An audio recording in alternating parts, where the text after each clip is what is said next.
research and testing. And, our next speaker is Ruth Lucas.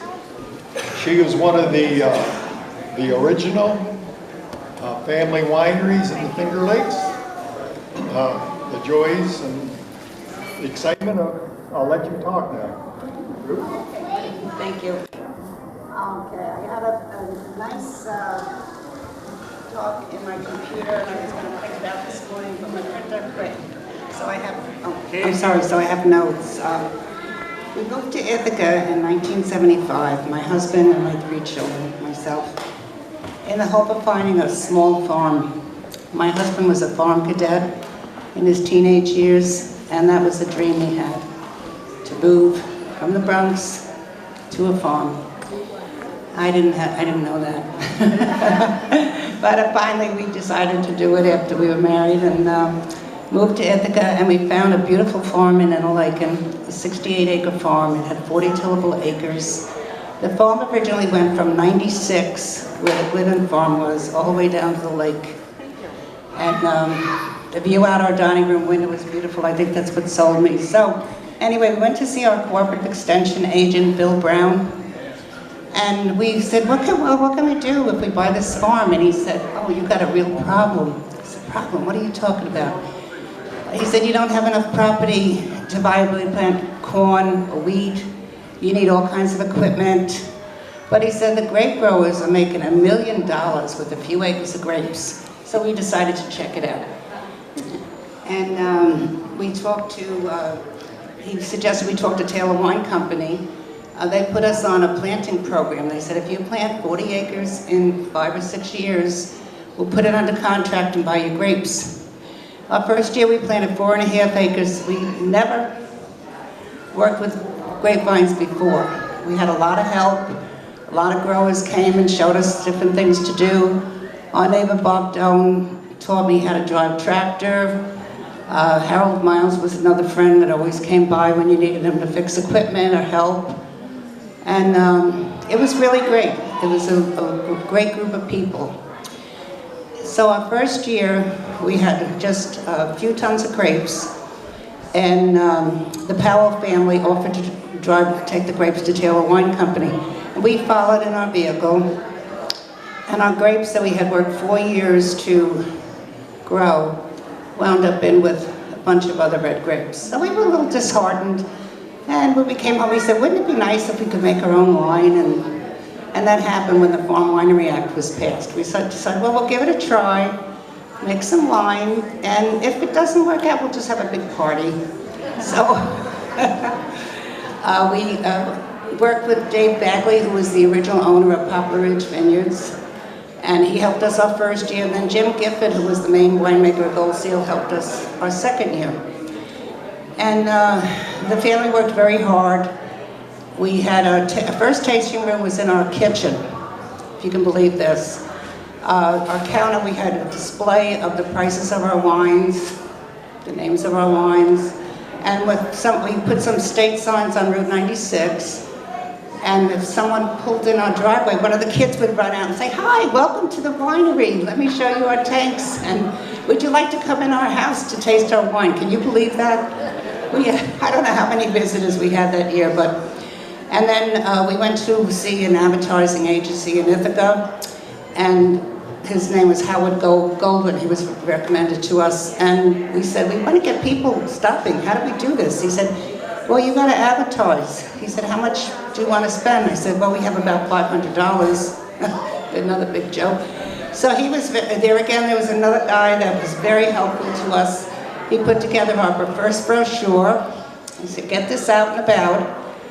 And he also invited all the liquor store owners in Ithaca to the Greystone Inn for a reception for our wines. And we were a nervous wreck, I'll tell you. We were in the vineyard that morning, suckering vines. We had red stains all over our hands. And we went, and the wines were very well received. And that year we entered competitions and won gold and silver medals. And so we said, well, this is great. Now we're going to we did 400 cases our first year. We sold it. Ruthie went out, my daughter Ruthie went out with a phone book to Binghamton. She was 18 years old, and sold some wine, and we went to Albany, said we won't be back until this wine is sold. So we figured it was a good thing to do, and we made more wine our second year, but then we ran into a little trouble.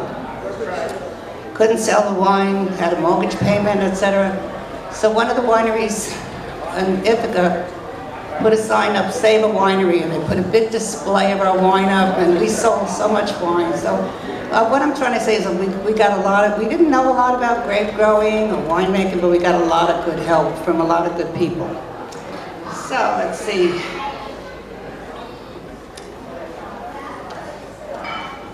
Okay, when we started our winery, when we opened our tasting room in the kitchen,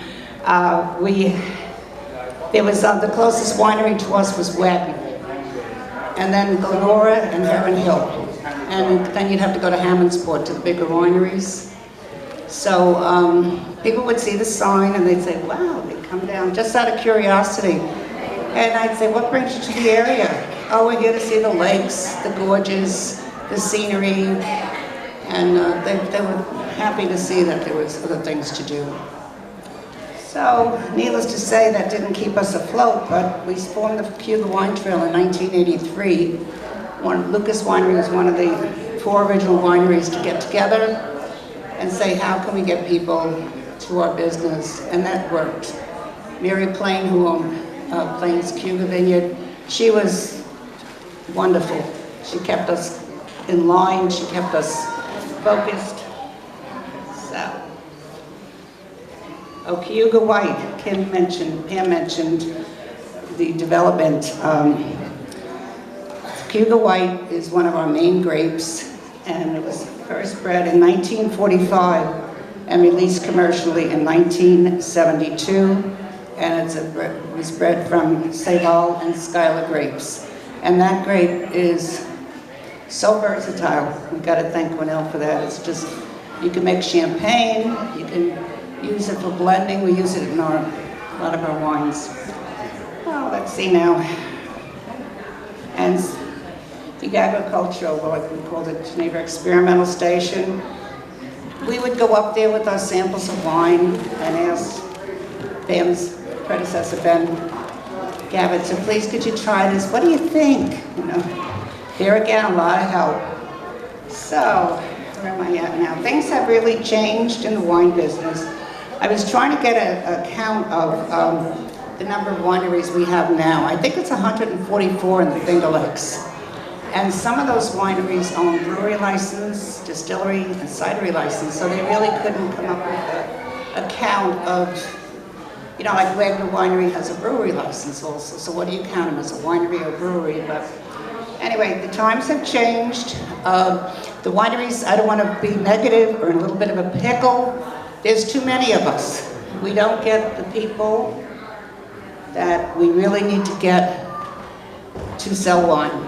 A lot of people are just coming around. The pandemic has hurt the wine industry and changed things. We used to have people step up to the bar, charge maybe $5 to try 6 or 7 wines, and a lot of them wouldn't purchase if they were on a tour or something. And but now we have seated flights, and there's a cost to that, and there's a lot of changes. So you're going to see a lot more changes, I think, in the wine industry and beverage industry over the next 5 or 6 years. I hope it's all for the good. Yeah, so I think that's about it. I don't know how long I've talked. Not very long. Does anyone have any questions? Does anyone need a job? They like people, they like wine. We cannot find help for our tasting room. We can't. We've advertised, word of mouth. It's really a fun place to work. You get to meet a lot of nice people, and we do have employee discount.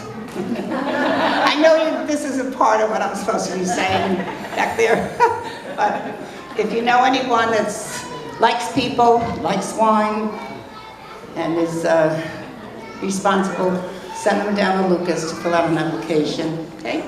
Everybody's having the same problem. And we find when the tourists are coming in the area, they're like, gee, we went by 3 wineries and they're not open. Some of the wineries have cut back to 2-3 days a week, and due to shortage of staff, etc. So I think that might be about it. You know, there I mentioned we had a lot of good people helping us along the way. And does anyone have any questions? Build it full of information. Did I feel, I mean, I get a little silly sometimes, but you got to be that way in this life, especially with the way things are today. And we've enjoyed the journey. We've enjoyed living here. Yes, dear? When did the tasting move out of here? Oh, we went, oh, yes. I think we did that for 1 year. And then we moved, on the property there was a dairy barn, a 20-cow dairy barn. So we cleaned that out. The manure was, I don't know how high. My son and my husband cleaned the barn out. And the milk house we made into a tasting room. We put paneling up and put a big window in overlooking the lake. And that was great for a few years, but then we got very busy, and people would say, well, we wanted to stop at Lucas, but their parking lot was full, and they have a small room. So in 1994, we put on the big addition. And then 5 or 6 years ago, we added a big production building because we were all tripping over each other. But it's been a great adventure. I'm happy. I feel I lived the best of both worlds growing up in the Bronx when it was an innocent place and living in this beautiful area with all these beautiful people. Thank you.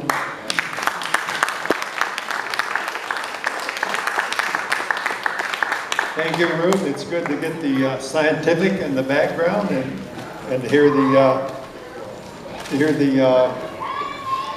joys and the frustrations at times. So good.